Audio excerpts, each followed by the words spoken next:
All right, so this is a movie that means a lot to me, which I watch pretty much, or I do watch it every day. And it's called Life or something like it, with Angelina Jolie and Edward Burns starring. Um, and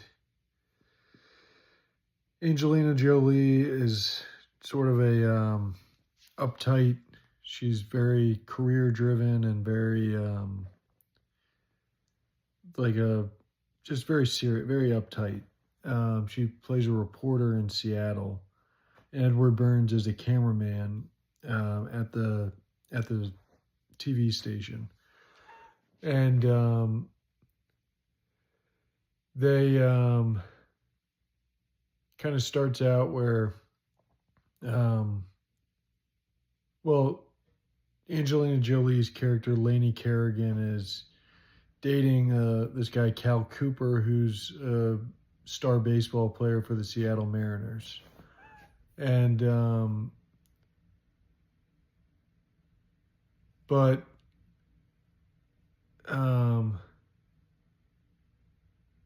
they I guess the boss, this guy Dennis, play or informs Lainey that she's up for a big uh, job opportunity at a New York. It'd be like Good Morning America or the Today Show or something like that. And she says she's excited about that, but he says she has to go work with this guy Pete, the cameraman, played by Edward Burns, and she doesn't like him, or she says she doesn't want to go work with him because of something that's happened in the past, and so she agrees to go work with him, and they end up going to interview a homeless man who is like a seer. He's like he has vision. He's like a prophet, a street prophet, and he makes a prediction about a NFL game that comes true, that it's going to hail the next morning, even though it's supposed to be nice, like good weather. It ends up hailing, and that she's going to die next Thursday. And so once the other two predictions come true, she kind of starts to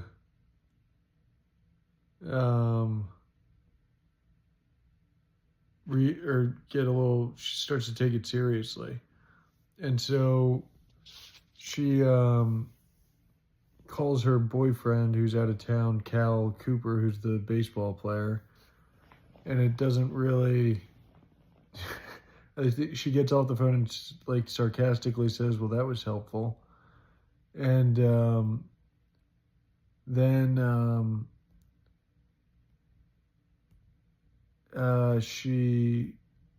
then after that, she goes and visits the street prophet because Pete told her where she lives, or where he lives. And so she goes into this alley at nighttime where, an alley at where the street prophet Jack is his name, where he lives. And so she thinks that Pete had paid him to tell her, or to make the prediction that she was going to die. But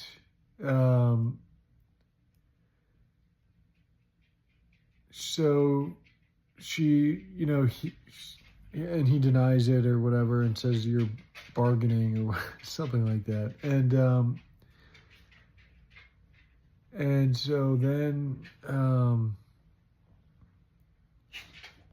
he makes another prediction. She pays him to make another prediction that there's going to be an earthquake in San Francisco at 9:06 the next morning. And that comes true. And so then she goes to visit Pete after she's kind of in bed and whatnot, like just sort of thinking and reevaluating her life, I guess. And so she goes to Pete's house, and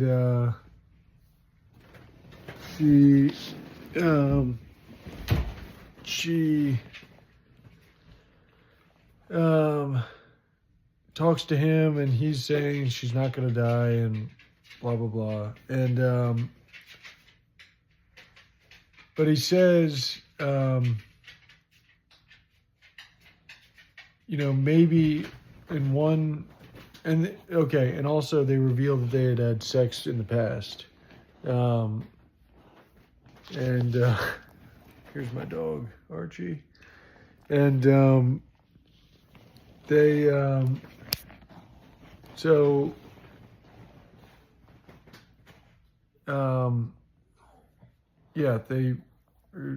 she had said, you find out that they had sex in the past. She says it was a big mistake, and then he says, yeah, and then we had sex again.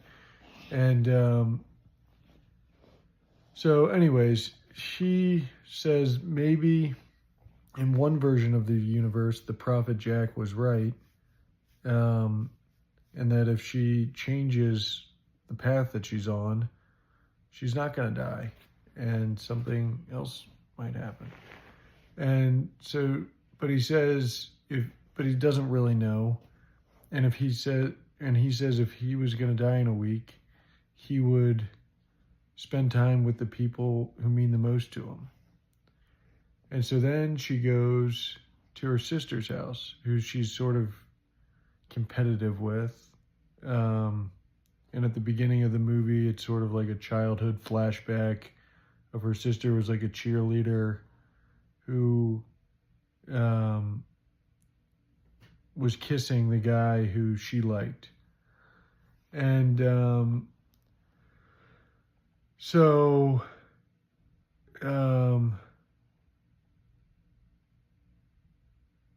she goes to her sister's house, who lives in like a mansion with some kids, and asks if if she thinks her life has meaning. And it just doesn't really go anywhere. And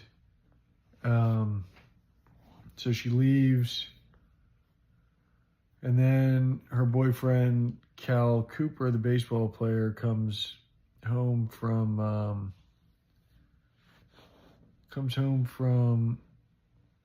a trip, and she had been kind of trashed the apartment. It's like a really nice apartment they live in, penthouse suite, and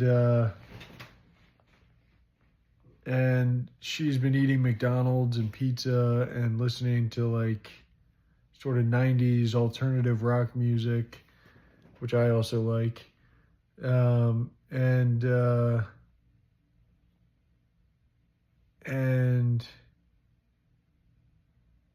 so I think she kind of wants to break up with him, you can tell, but she's about to break up with him, and then he convinces her to they go to the baseball stadium, and he was like, threw a couple pitches to her, she hit the ball, and then she was thinking it was going somewhere, and it really wasn't. He was just saying, when I start talking nonsense, I come out and do batting practice for 15, 20 minutes. And that doesn't cut it for her. And so she breaks up with him, spends all night out at a bar getting drunk. And then the next day she shows up at a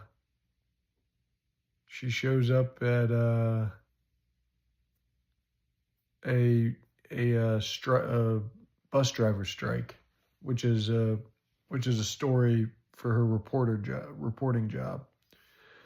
And she's drunk, and Pete is there with Vin, who I also like, he's like the technician to the cameraman. And And so they're there, they're looking for her, and then they hear her on a loudspeaker. They're surprised to see her. Anyway, Pete says she's to Dennis, who's the boss of the TV network, that um, she has no business being on air, but she convinces him that she does. She goes on air and with Striker Bob, who's basically just the striker for the bus company that they chose to interview. And basically it breaks out into a song, "I Can't Get No Satisfaction" by the Rolling Stones. She leads the song. It's a good scene. And then she wakes up in Pete's house the next morning, hungover and with no recollection of what happened. She turns on the TV and sees that she was drunk singing "I Can't Get No Satisfaction" without any makeup on, or she's wearing like a trucker hat and trucker jacket. And sort of the other reporters are kind of mocking her a little bit. And so she's like, "Oh, my life is over." And Pete's like, "Define life." She says, "My job, my career," or sorry, my career, my wedding. And basically all the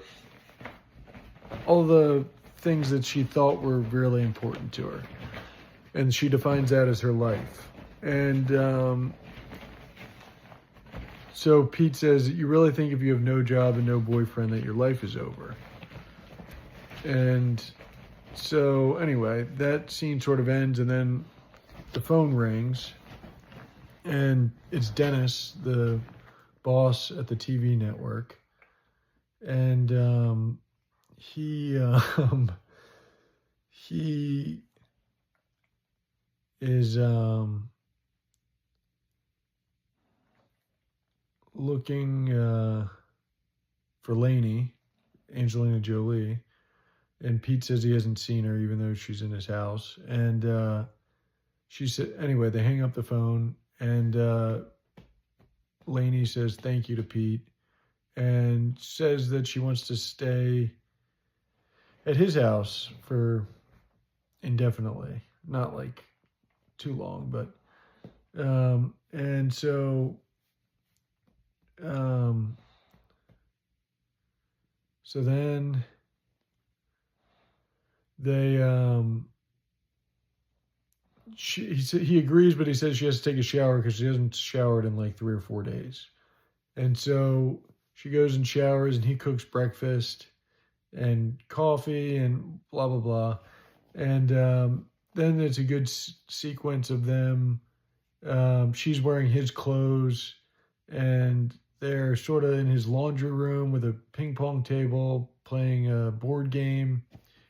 And then they go to the grocery store, and they're just talking and having fun. And then they go to a bookstore, and she says, "So you're telling me if it's Tuesday and you have no obligation, when normal people are working, you have no responsibility whatsoever?" And he says, "No, well, sometimes I will actually work." And she says, "Oh, but only if you want to." And he says, "Yeah, believe it or not, there are some things more important than work." And she says, "Like what?" And then he says, "Well, we're going to go pick up my kid today." And he has a son. So then they go pick up his son from school, and they go for a walk by the waterfront, and then they go to the fair and the record store and just have a good day. Then they drop him off, and Pete and Lainey then have a good kind of heart-to-heart type conversation, and they end up, she says, "Are you trying to have sex with me?" And he says, "Yeah, I definitely am." And she says, "Good." Then they go back to his place, spend the night, and then wake up the next day, and she thinks she's going to get fired at work the next day. And um, and so does Pete. But turns out her stunt with the I Can't Get No Satisfaction, Rolling Stones, Drunkenly on Air, turned out to be a positive for her career because she was on every network in the country, basically. So she gets the job with, it's called AM USA, which is sort of like Today's Show, Good Morning America type thing. And it's in New York, and she's excited. And but this is after sort of Pete had said to her, isn't it fun doing nothing?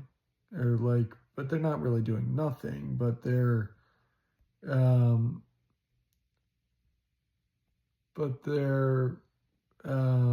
it's not, she's not so focused on her career.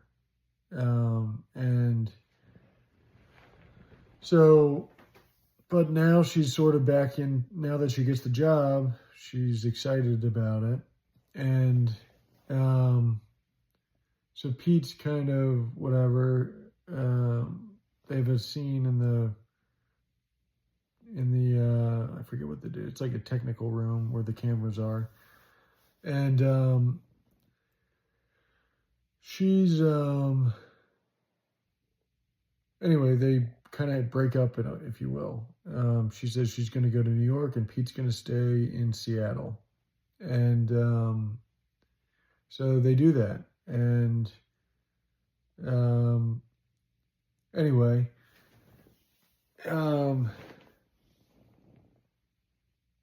from there, she goes and visits her dad. There's a good scene with her mom, who had passed away when she was young, which he videotaped, of her singing to her in the hospital as a young girl. And so she goes and she does an interview the next morning, and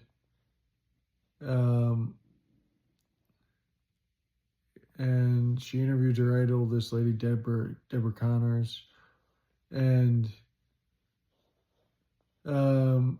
she asked her if it was worth it, because she's never, to Deborah Connors, if it's worth it. She's like, Deborah Connors is a famous report journalist who's up for an award after 25 years of journalism. And she says, was it worth it? And Deborah Connors asks, worth what? And she says, everything you gave up.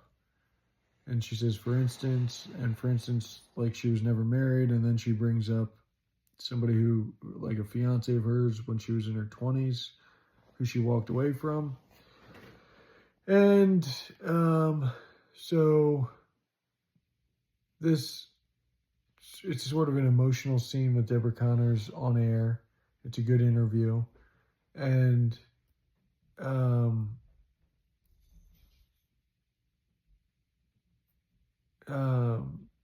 Deborah Connors tells her to go, like, just go.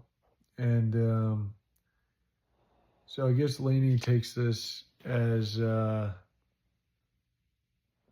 like a sign or whatever to go back to Pete, who she sort of has fallen for over the last couple days. And even before, you could tell that even she's sort of secretly liked him before that. But now that she only has a week to live, it's become more clear to her. And so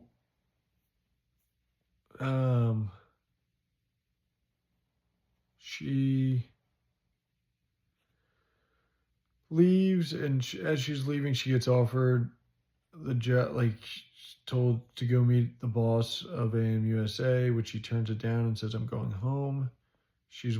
walking the streets of New York when she gets shot um, by whatever. There's policemen who are trying to detain somebody who has a gun, and he fires it and it shoots her. So it cuts to them in the hospital. Pete had flown to New York because, anyway, Pete flew to New York, and and so he is visiting her in the hospital, and she's not conscious, and so then he starts talking to her, and she replies, and anyway, she kind of comes out. She comes to, and anyway, they kind of talk, and he tells her that he loves her, and she tells him that she loves him, and then she lives. So she makes it past Thursday. She makes it to Friday, and so then it cuts to Pete's house, where the answering machine is Lainey, Pete, and Tommy, who's Pete's son, Tommy, who they met earlier, and the answering machine is, "Hey," Pete saying, "Hey, you reached Lainey, Pete, and Tommy," and it's Dennis, the boss of the TV network, on the other hand, who is saying, I know it's your day off, and I know you hate to work on your day off, but I really need you for a story."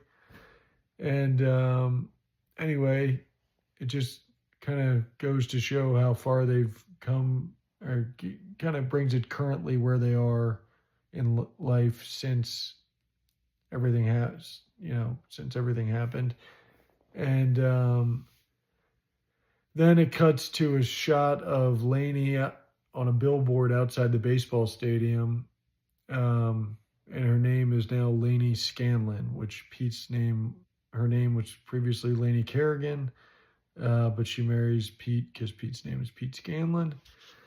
And then it cuts to them in the baseball stadium, and Cal, her ex-boyfriend, her ex-fiance, is up at bat, and Tommy, who's Pete's son, really likes Cal Cooper because he's a kid and a baseball fan, and I guess that's why they're there. It's the All-Star game, and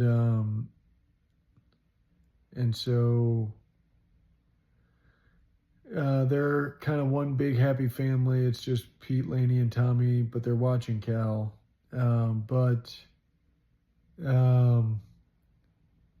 He hits a home run. They go crazy, and everybody breaks out into a song of "I Can't Get No Satisfaction."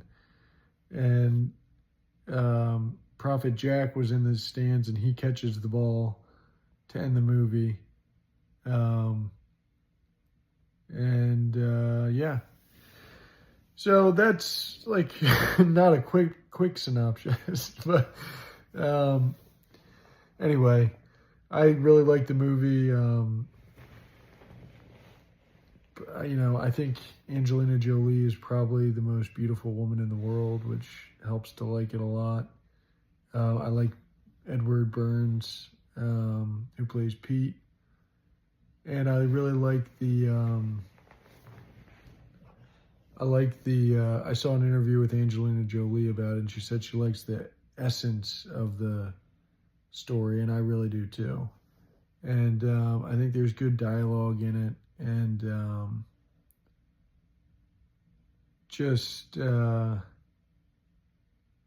yeah. So it means a lot to me, the movie does. And if you're looking for a something that's positive and a good movie, I definitely recommend it. So all the best.